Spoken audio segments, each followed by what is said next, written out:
Si Hugues de Payens, Hugh of Payens, ay isang Pranses na kabalyero mula sa rehiyon ng Champagne na naging tagapagtatag at unang Grand Master ng Knights Templar.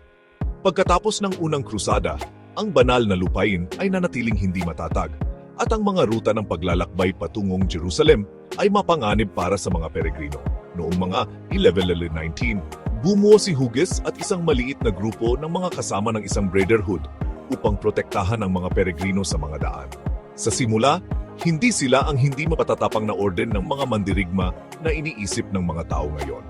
Kakaiba sila sa bilang, umaasa sa patronage at naninirahan sa Jerusalem sa ilalim ng suporta ng Real, sikat na naugnay sa mga quarters malapit sa Temple Mount na nagbigay daan sa kanilang pangalan, ang Poor Fellow Soldiers of Christ and of the Temple of Solomon.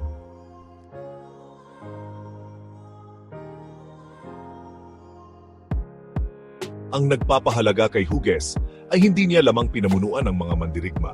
Tulong siya sa paglikha ng isang bagong institusyon. Ang Kristyanismo sa gitnang panahon ay may mga monghe at may mga kabalyero. Ang paghahalo ng dalawa sa isang permanente, disiplinadong, transnasyonal na puwersa ay radikal. Nagtaas ito ng isang moral na problema. Paano maaring magsumpa ng relihiyosong panunumpa ang isang lalaki at pumatay din sa digmaan? Kailangan ng mga Templars ng isang balangkas na ginagawang banal, kontrolado, at lehitimong kanilang karahasan. Pumunta si Hugues sa Europa upang malutas ang tunay na problema, pagkilala at pondo. Ang kampanyang iyon ay namatay sa Council of Troyes, 1129, kung saan ang orden ay nakatanggap ng formal na pag-apruba at isang tuntunin ng buhay na hinubog ng mga pangunahing figura ng simbahan. Kasama ng lehitimidad ay ang mga donasyon, recruits, at isang network na kumalat sa buong Europa, commanderies, estates, cash flow, at isang pipeline ng mga naentrong lalaki na nagpapunta sa silangang front. Ito ang tunay na legacy ni Hugues.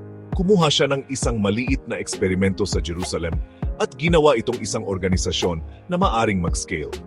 Sa modernong termino, lumikha siya ng isang institusyon sa gitnang panahon na may branding, disiplina at pondo.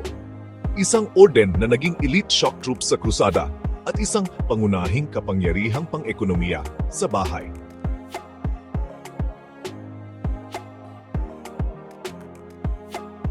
Kaya kung nais mo ang Templar origin story sa isang mukha, ito ay si Hugues de Payens, ang kabalyero na nagkumbinsi sa Kristiyana ng mundo na ang espada ay maaring suotin tulad ng isang monghikong habit.